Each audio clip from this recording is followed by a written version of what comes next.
Je voudrais acheter une maison, mais elle est enclavée. Le seul moyen d'y accéder, c'est de passer chez le voisin. Cependant, après discussion, il a laissé entendre qu'il ne me laisserait pas le passage. Le vilain a les problèmes de voisinage. Oui. D'abord, est-ce que c'est évident d'ailleurs définir ce que c'est qu'une maison enclavée? Tiens, déjà. Ben voilà, ça c'est un problème qu'on rencontre souvent, en tout cas dans nos campagnes. C'est un problème qu'on a moins souvent sur Paris, j'imagine. Mais dans nos campagnes, c'est un problème qu'on rencontre de temps en temps. Alors, il y a plusieurs situations, effectivement. Déjà, la situation d'enclave. Est-ce que sa maison est vraiment enclavée? Hélène, je vous parle de ça parce que j'ai eu le cas récemment, moi, dans un dossier où les acquéreurs potentiels revendiquaient une situation d'enclave pour revendiquer un droit de passage, mais en réalité, ils ne l'étaient pas. Ils avaient sur leur parcelle un accès à la voie publique, alors même si l'accès n'était pas aménagé, puisqu'ils passaient par un autre chemin ils en avaient quand même chez le voisin, mais matériellement, sur les plans, il y avait bien un accès au domaine public. Qui décide qu'une maison, elle est enclavée ou pas? C'est la situation de fait.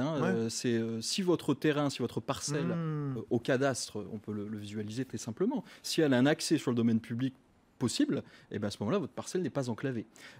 Si en revanche, on n'a pas d'accès au domaine public direct, on est dans cette situation d'enclave. Cette situation d'enclave, du coup, elle va nécessiter soit de trouver un accord avec son voisin à l'amiable, et à ce moment-là... Apparemment, il n'y a pas, là. A priori, voilà, c'est pas le cas d'Hélène, effectivement, mais si on trouve un accord amiable, on constitue une servitude et on acte une servitude. Sinon, on ne peut pas avoir un terrain enclavé, et le Code civil est clair là-dessus. Les articles 682 et suivants du Code civil nous précisent que lorsqu'on est propriétaire d'un bien enclavé, on a le droit à son désenclavement. Donc on est au cœur de la définition du droit de passage. Le voisin, a priori, n'a rien à dire. L'accord du propriétaire du terrain utilisé pour le passage n'est pas forcément nécessaire. Il n'a rien à dire, oui et non.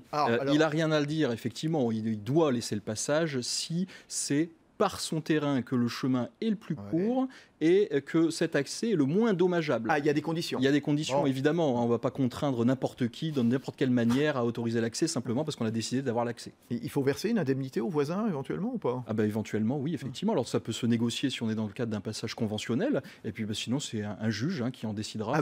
Donc, évidemment, il y a des recours possibles. Donc, voilà. Donc, au final, est-ce qu'il pourra acheter la maison malgré tout? La réponse est oui, a priori. Oui. Bien sûr. Bon. BFM Business, le club du droit, passez-moi le notaire.